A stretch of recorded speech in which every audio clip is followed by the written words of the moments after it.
நீர்கொழும்பு சிறைச்சாலையில் உள்ள கைதிகளில் இரு குழுக்களுக்கு இடையில் நேற்று முன்தினம் பிற்பகல் 1 மணியளவில் மோதல் ஏற்பட்டது.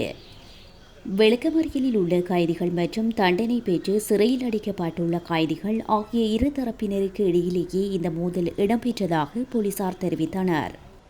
நேற்று முன்தினம் இரவு இடம்பெற்ற இந்த மோதலில் 2 கைதிகள் உயிரிழந்துள்ளதுடன் 38 பேர் காயமடைந்து வைத்தியசாலையில் அனுமதிக்கப்பட்டனர்.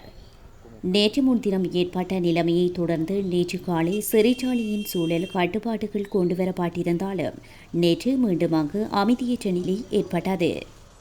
இந்த நிலையில் நேற்று காலை தீவிரமடைந்த மோதலில் 7 அதிகாரிகள் உட்பட 27 பேர் உயிரிழந்தனர். மேலும் இந்த மோதல் காரணமாக 100க்கும் மேற்பட்டோர் காயமடைந்து நீர்கொழும்பு பொது வைத்தியசாலையில் அனுமதிக்கப்பட்டுள்ளனர். அவர்களில் பலத்த காயமடைந்த 13 பேர் கொழும்பு தேசிய வைத்தியசாலைக்கு மாற்றப்பட்டனர்.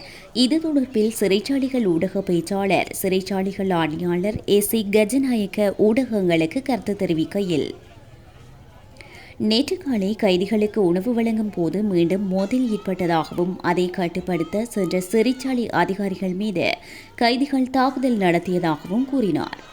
அதிகாரிகள் பிரதான நுழைவாயிலை நோக்கி ஓடியபோது கைதிகள் அவர்களை துரத்தி சென்று தாக்கியுள்ளனர்.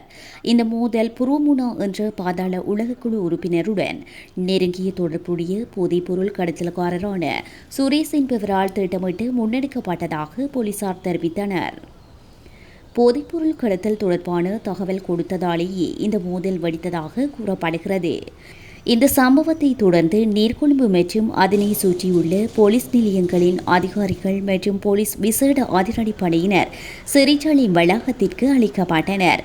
நீர்கொழும்பு சிறைச்சாலை குறுகிய கால கைதிகள் மற்றும் விளக்கமறியல் சந்தேக நபர்கள் என இருதரப்பினரும் தடுத்து வைக்கப்படும் இடமாகும்.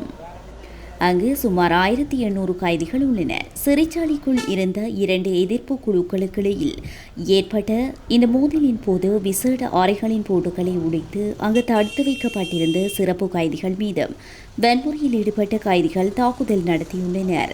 மேலும் போதைக்காக சிறைச்சாலை மருந்தகத்தை உடைத்து அங்குள்ள வலி நிவாரணிகளை அதிகளவில் அருந்தியுள்ளதாகவும் போலீசார் தெரிவிக்கின்றனர். இதற்கிடையில் நீர்கொழும்பு சிறைச்சாலையில் உள்ள பெண் கைதிகள் கூரையின் மீது ஏறி போராட்டத்தில் ஈடுபட்டனர். மோதலில் ஈடுபட்ட தரப்பினருக்கு ஆதரவாகவே அவர்கள் போராடியதாக போலீசார் குறிப்பிட்டனர். இதற்கிடையில் கைதிகள் குறித்த தகவல்களை அதிகாரிகள் வழங்கவில்லை என்று குற்றம் சாட்டி சிறைச்சாலைக்கு முன்னால் வந்த கைதிகளின் உறவினர்கள் குழப்பத்தில் ஈடுபட்டனர். பின்னர் போலீசாரின் தலையீட்டுடன் காயமடைந்த கைதிகளின் உடல்நலனை பார்க்க சில உறவினர்களுக்கு அனுமதி வழங்கப்பட்டது.